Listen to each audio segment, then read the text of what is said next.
네, 오늘은 2022년 9월 11일 성령 강림후 제 14주입니다. 이제 우리 다 같이 감사의 노래 하십시다. 감사의 노래. 온 땅이여 여호와께 즐거운 찬송을 부를지어다. 기쁨으로 여호와를 섬기며 노래하면서 그의 앞에 나아갈지어다. 여호와가 우리 하나님이신 줄 너희는 알지어다. 그는 우리를 지으시니요 우리는 그의 것이니 그의 백성이요 그의 기르시는 양이로다. 감사함으로 그의 문에 들어가며 찬송함으로 그의 궁정에 들어가서 그에게 감사하며 그의 이름을 송축할지어다. 여호와는 선하시니 그의 인자하심이 영원하고 그의 성실하심이 대대에 이르리로다.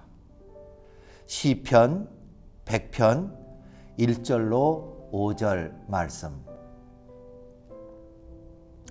오늘의 성경 말씀은 누가복음 15장 1절로 10절 말씀입니다. 모든 세리와 죄인들이 말씀을 들으러 가까이 나아오니 바리새인과 서기관들이 수군거려 이르되 이 사람이 죄인을 영접하고 음식을 같이 먹는다 하더라. 예수께서 그들에게 이 비유로 이르시되 너희 중에 어떤 사람이 양 100마리가 있는데 그 중에 하나를 잃으면 99마리를 들에 두고 그 잃은 것을 찾아내기까지 찾아다니지 아니하겠느냐. 또 찾아낸즉 즐거워 어깨에 메고 집에 와서 그 벗과 이웃을 불러 모으고 말하되 나와 함께 즐기자. 나의 잃은 양을 찾아내었노라 하리라. 내가 너희에게 이르노니 이와 같이 죄인 한 사람이 회개하면 하늘에서는 회개할 것 없는 의인 99으로 말미암아 기뻐하는 것보다 더하리라. 어떤 여자가 10 드라크마가 있는데 하나를 잃으면 등불을 켜고 집을 쓸며 찾아내기까지 부지런히 찾지 아니하겠느냐. 또 찾아낸즉 벗과 이웃을 불러 모으고 말하되 나와 함께 즐기자. 잃은 드라크마를 찾아내었노라 하리라. 내가 너희에게 이르노니 이와 같이 죄인 한 사람이 회개하면 하나님의 사자들 앞에 기쁨이 되느니라. 이는 하나님의 말씀입니다. 하나님 감사합니다. 네, 오늘은 추석 바로 다음 날입니다. 가장 큰 명절이기도 하고 또 가족들이 제일 많이 모이는 그런 풍성한 절기이기도 합니다. 여러분 모두 고향 다녀오시면서 넉넉한 마음과 또 가족들의 사랑과 또 서로서로 돌봐주고 기도해주는 그런 풍성한 마음을 안고 돌아오셔서 이 가을에 우리의 삶의 열매도 또 행복의 열매도 풍성하게 이렇게 맺어가는 아름다운 절기가 다 되시기를 바랍니다. 오늘은 성서 일과에 따라서 누가복음 15장 1절로 10절의 말씀입니다. 여러분 잘 아시는 것처럼 누가복음 15장은 유명한 장이지요. 잃은 것을 찾는 장입니다. 오늘 봉독해드린 1장부터 10장까지는 양 한 마리, 잃은 양 한 마리에 대한 이야기와 그리고 드라크마 하나를 잃었던 한 여인의 이야기가 기록되어 있습니다. 그리고 우리가 잘 아는 것처럼 그 뒤에 15장의 세 번째는 우리가 보통 탕자의 비유라고 얘기하는 잃었던 아들을 되찾았다.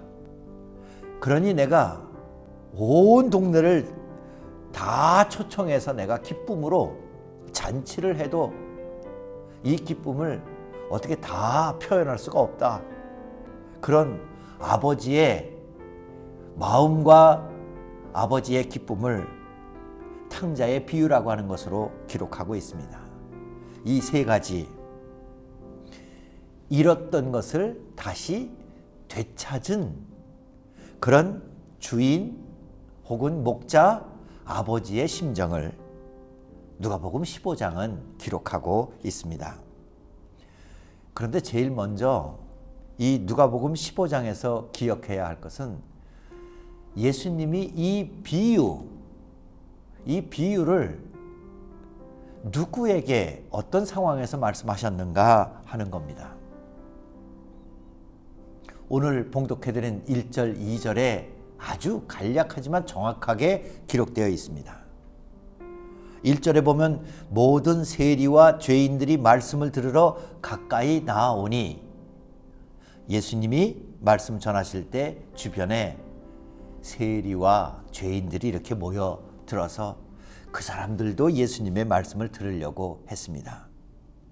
2절에 보니까 바리새인과 서기관들이 수군거려 이르되 이 사람이 죄인을 영접하고 음식을 같이 먹는다 하더라. 우리 이 개역 개정판 성경에는 수군거리면서 예수님이 이 죄인들하고 이렇게 같이 밥을 먹고 아무렇지도 않으시는가 봐, 이렇게 수군거리는 걸로 그렇게 번역되어 있지만 사실은 수군거리는 정도가 아니라 굉장히 불만을 토로하고 굉장히 예수님을 판단하고 예수님을 몰아붙이는 걸 자기네들끼리 여론을 형성해서, 아니 예수님이 눈이 없어 귀가 없어 왜 저 사람들하고 저렇게 어울려서 저랜데 하는 바리새인들, 서기관들, 이 사람들을 대상으로 예수님께서는 비유를 말씀하셨습니다. 비유는 쉬운 이야기로 정확한 진리를 깨닫도록 하는 이야기입니다. 그런데 그 이야기 대상이 되는 서기관과 바리새인들을 정확하게 표현해주는, 그 사람들의 마음을 표현해주는, 그 사람들이 어떤 사람들이길래 예수님께서는 비유로 잃은 것을 되찾는 그런 비유를 세 가지나 말씀하셨을까? 그건 누가복음 18장에 가면 나옵니다. 여러분 잘 아시는 이야기입니다. 세리와 바리새인이 기도하러 올라갔습니다. 둘이서 기도할 때 세리는 이렇게 기도합니다. 18장 10절, 11절, 바리새파 사람은 혼잣말로 이렇게 기도하였다. 하나님 감사합니다. 나는 남의 것을 빼앗는 자나 불의한 자나 가늠한 자와 같은 다른 사람들과 같지 않으며 더구나 이 세리와는 같지 않습니다. 계속해서 기도합니다. 12절에 보니까 나는 일해에 2번씩 금식하고 내 모든 소득의 11조를 바칩니다. 이게 바리새인의 기도입니다. 저를 저 세리하고 비슷한 사람으로 두지 않으신 걸 얼마나 제가 감사한지 모르겠습니다. 그리고 제가 금식하는 거, 제가 11조 하는 거 다 아시지요? 이게 기도의 내용입니다. 그런데 13절에 보니까 그런데 세리는 멀찍이 서서 하늘을 우러러볼 엄두도 못 내고 가슴을 치며 아 하나님, 이 죄인에게 자비를 베풀어 주십시오. 이렇게 기도하였다. 뒤이어서 계속되는 말씀은 이 기도 중에서 세리의 기도는 받으시고 그를 의롭다 칭하시며 집으로 돌려보냈고, 그리고 마지막 교훈으로는 누구든지 자기를 높이는 사람은 낮아지고 자기를 낮추는 사람은 높아질 것이다. 세리와 바리새인의 기도, 그들의 본 마음, 그 속에 있는 마음을 이렇게 평가하고 있습니다. 바로 이런 마음에 바리새인들이 예수님이 죄인들과 같이 식사를 나누는 걸 보고는 그 바리새인들이 불평하는 것에 예수님은 비유로 말씀하십니다. 양 100마리가 있는데 그 중에 한 마리를 잃었습니다. 그런데 이 목자는 99마리를 들에 두고 한 마리를 찾아다니기 시작했습니다. 여러분, 누구라도 어린아이라도 생각할 수 있는 얘기가 거기 많이 있습니다. 상상을 해보면 99마리는 안전한 건가? 한 마리 찾으러 다니다가 99마리가 99마리 대 한 마리가 99마리를 그럼 위험을 처하게 되면 어떻게 되는 건가? 여러 가지 생각과 여러 가지 판단과 여러 가지 결정을 많이 내리고 있는데 예수님은 그 양 한 마리, 잃어버린 양 한 마리를 끝까지 찾아가실 거라고. 예수님이 그렇게 하시고 그리고 나서 그거는 하나님의 마음이라고. 여러분, 도대체 계산이 맞지가 않습니다. 아마 회사를 운영하거나 아니면 우리가 이 사회생활을 하거나 이럴 때 생각해 본다 그러면 99개 그 중에서 하나를 찾으러 다니라고 99개를 혹시라도 모르는 위험에 노출시킨 채 들에다가 둔다면 그건 누구라도 납득이 잘 안 될 것 같습니다. 이것은 선택의 문제입니다. 마음의 문제입니다. 아무리 계산을 해도 내가 그 한 마리는 찾아야겠다. 왜냐하면 양은 둔하기도 하고 양은 혼자서 길을 잃어버린 주제에 길을 다시 찾아올 그런 방법은 전혀 없는 동물입니다. 내가 가서 찾지 않으면 곧 죽음입니다. 99을 위해서는 하나는 없는 걸로 치지. 나중에 바리새인들과 대제사장들은 예수님을 향해서도 그런 말을 했습니다. 예수님 한 분이 십자가에 돌아가시고 이스라엘 사람들이 로마 사람들에게 밉보이지 않는 게 나으니 그를 십자가에 매달아라, 이렇게 얘기를 하고.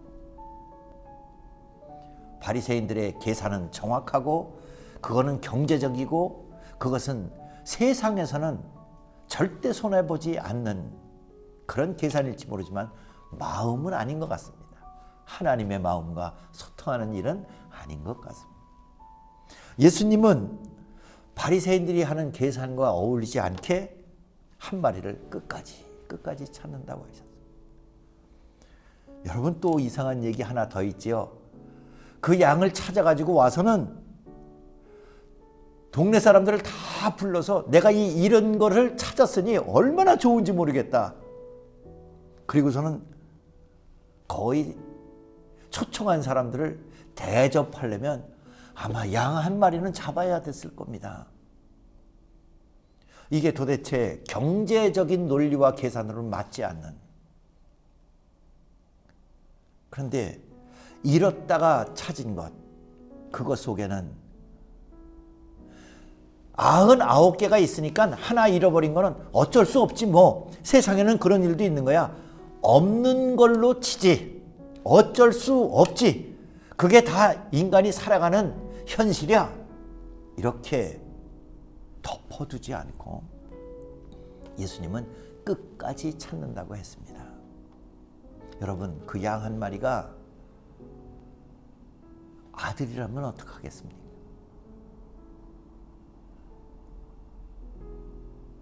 그 양 한 마리가 뒤에서 나오는 드라크마 비유처럼 10개가 한 세트로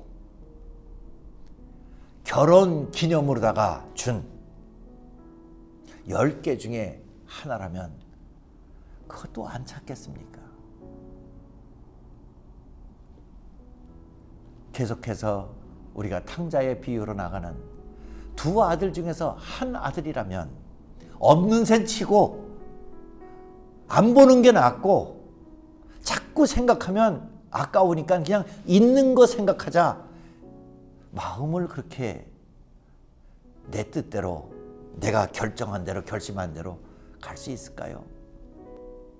그렇지 않을 것 같습니다.